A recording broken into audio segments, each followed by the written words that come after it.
Hello everyone, আমি সুচন্দ্রা। আমার নতুন একটা ব্লগে তোমাদের অনেক স্বাগত। পুরো ব্লগটা দেখো, আশা করি তোমাদের ভালো লাগবে।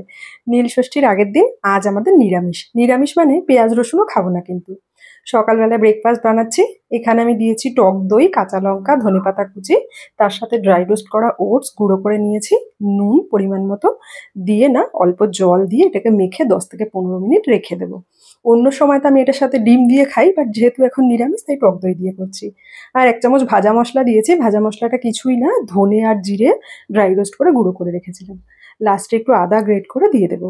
10-15 মিনিট ঢেকে রাখার পরে কড়াইতে অল্প করে অয়েল ব্রাশ করে বা অল্প অয়েল দিয়ে বা ঘি দিয়ে, যেটা ইচ্ছা, বাটারে প্যানকেকের মতন ভেজে নেব। তার সাথে আজকে একদম নিরামিষ রান্না হবে। রান্না করব হচ্ছে পুঁই শাক আর অল্প পটল ছিল, পটল আলুর তরকারি। তো এই হচ্ছে আজকের মেনু। আর চেরি টমেটো এনেছিলাম, তো ওই চেরি টমেটোগুলো রান্নার মধ্যেই দিচ্ছি। বেসিক্যালি ওগুলো খাই হচ্ছে স্যালাডে, বাট আমি রান্নাতে দিয়েই খাচ্ছি। এমনি কাঁচা দু একটা আমি চিনি যখন যেমন পাচ্ছি খেয়ে নিচ্ছি। তার সাথে একটুখানি লাল চা করেছিলাম। চায়ের কালার একটু বেশি ডার্ক দেখাচ্ছে, একটু গুড় পাউডার দিয়েছি, আর গুড় দিলে না একটু ডার্ক কালার হয়ে যায়। তো এই হচ্ছে আমাদের ব্রেকফাস্ট, সম্পূর্ণ রেডি হয়ে গেছে।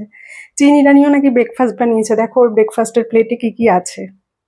তো ব্রেকফাস্ট করে আর দেরি না করে চলে এসেছি রান্না করতে। তো এই তেলের উপরে একটুখানি শুকনো লঙ্কা দিয়ে দিলাম, 5 ফোড়ন দিয়ে দিলাম। এবার বড় বড় করে কেটে রাখা সবজিগুলো দিয়ে দেবো।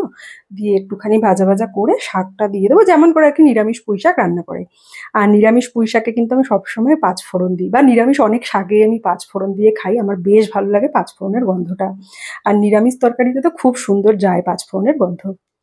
রান্না করতে করতে চিনি রানির আবার মিড মর্নিং এ স্ন্যাক্সের টাইম হয়ে গেছে। একটু কিউই কেটে দিয়ে দিলাম।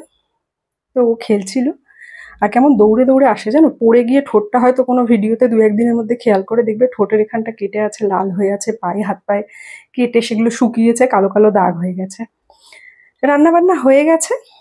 এখন চিনি আর চিনি পাপা যাচ্ছে। আর নীল ষষ্ঠীর ঠিক আগের দিনও কিন্তু হনুমান জয়ন্তী পড়েছিল।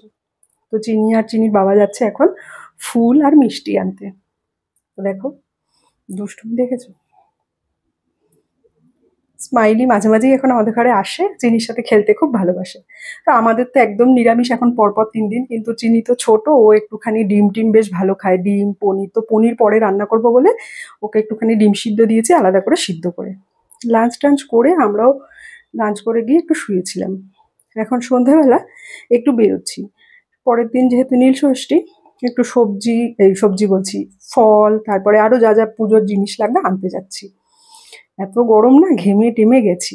কিন্তু যাই হোক, বেরোতে তো হবে। চিনি রানির খাওয়া দাওয়া হয়ে গেছে। আর আমরাও আজকে আর বাইরে কিছু খাবো না, কারণ আমাদের তো বাইরে দেখবে অতটা তো আর মানা যায় না, ওই জন্য। কি সুন্দর লাগছে দেখো। তো বাজার করে যখন ফিরছিলাম, যেহেতু বললাম হনুমান জয়ন্তী ছিল, দেখো কি সুন্দর করে সেলিব্রেট করছে। দেখে এত ভালো লাগছিল, আর খুব জোরে জোরে গান বাজছিল, কিন্তু কিন্তু ওটা তো আর আমি রাখতে পারলাম না।